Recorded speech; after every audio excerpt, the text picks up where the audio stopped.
this. Okay, so everyone produces content. All of us produce content. So content is basically something that you produce in a digital form to share information, to persuade, to deliver programs. Content is the kind of information that you produce. And examples of content, and I know that you can add to these. And so if you can think of examples that you want to drop in the chat, that would be fantastic. So examples of content would be blog posts. That's what I actually probably produce the most, our blog post. But many of us in Extension are producing images in our work. We're also producing videos. We create social media posts. Social media posts are content. We write articles. We produce fact sheets. We sometimes curate links, right, to share with audiences that we serve and collaborators that we work with. Content could be maps.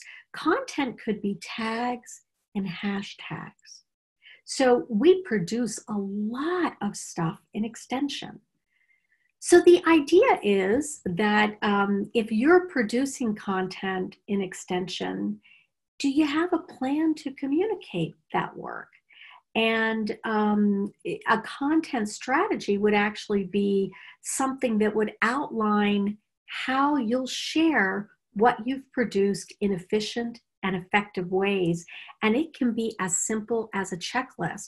And that's actually something that I've used in my work, is I created a checklist, and my organization then adapted it, and we used it in, and still use it in communications, where when I write a blog post, it reminds me that, oh, make sure to post this on Facebook, and make sure to do an Instagram post and a tweet.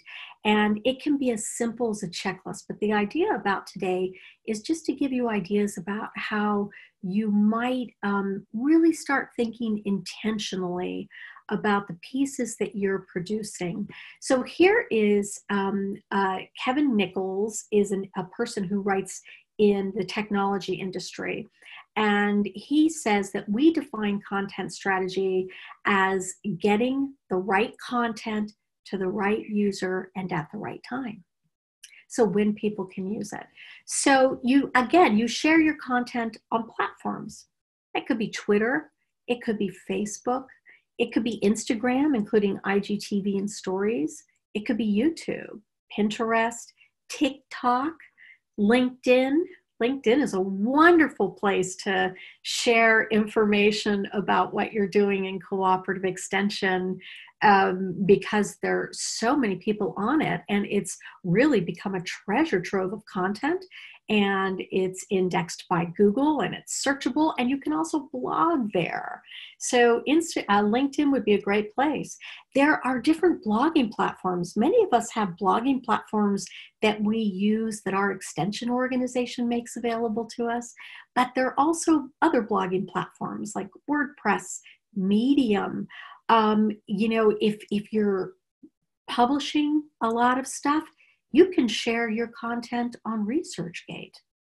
I have found that local newspapers, especially as they have increasingly gone online into a web-based environment, that local newspapers and other sort of websites and online publications love to have extension content.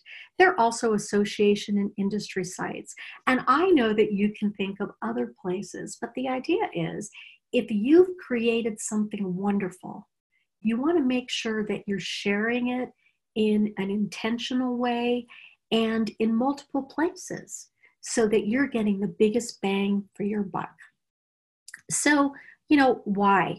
Well, extending information is part of our cooperative extension work. And one of the things that I have learned is that just posting information on a website is probably not enough.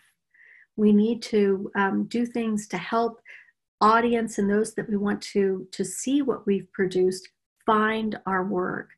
another thing too that I found in my work is that having a plan actually can help me evaluate my impact, because if part of my content strategy plan for my blog is to post on Facebook, then I can actually use Facebook Insights, the native analytics for that platform, to give me an idea how far that post has traveled.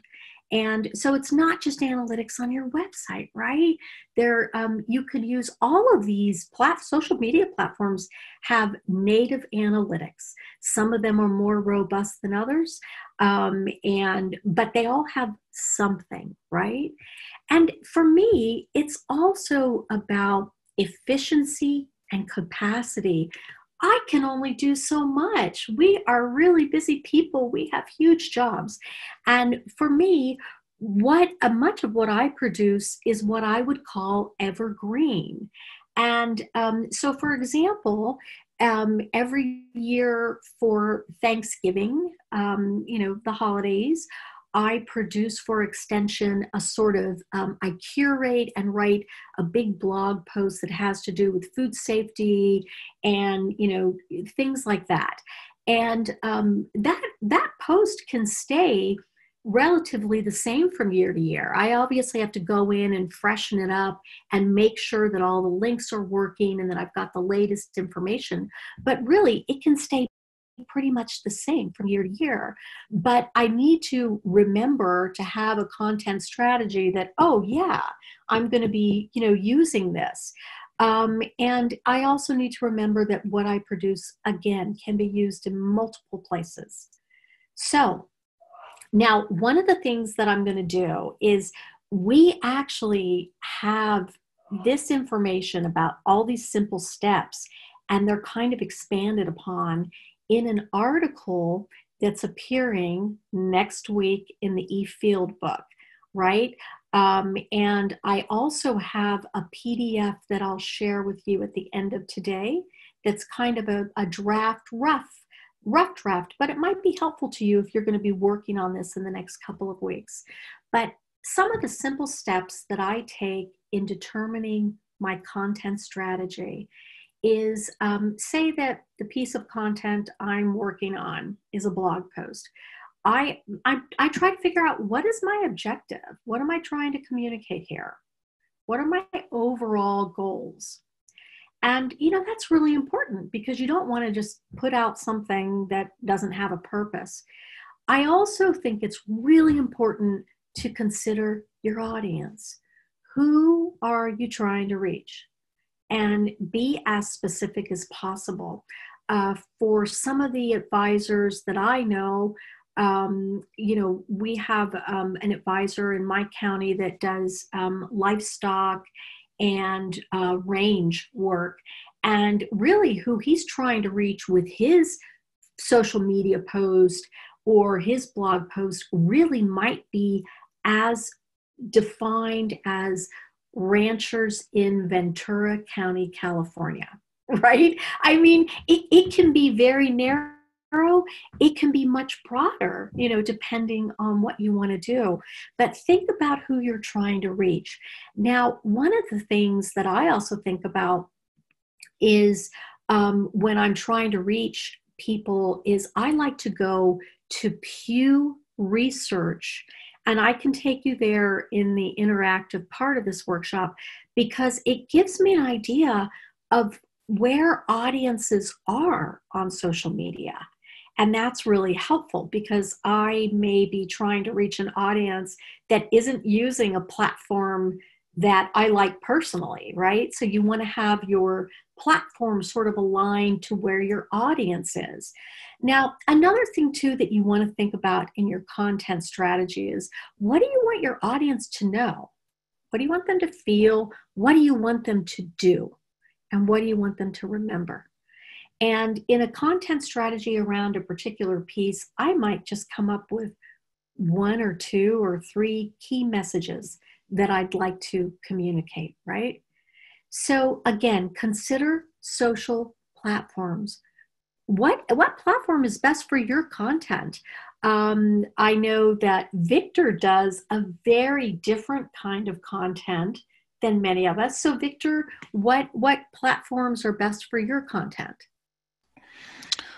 Twitter has been awesome because I deal a lot with folks in the industry in drones and robotics. And lately, LinkedIn has been just amazing. I think I'm using LinkedIn more than Twitter lately because of all the algorithms that changes that they've done. And it's just connecting me with more people. So those are the two biggest ones. I still use Facebook.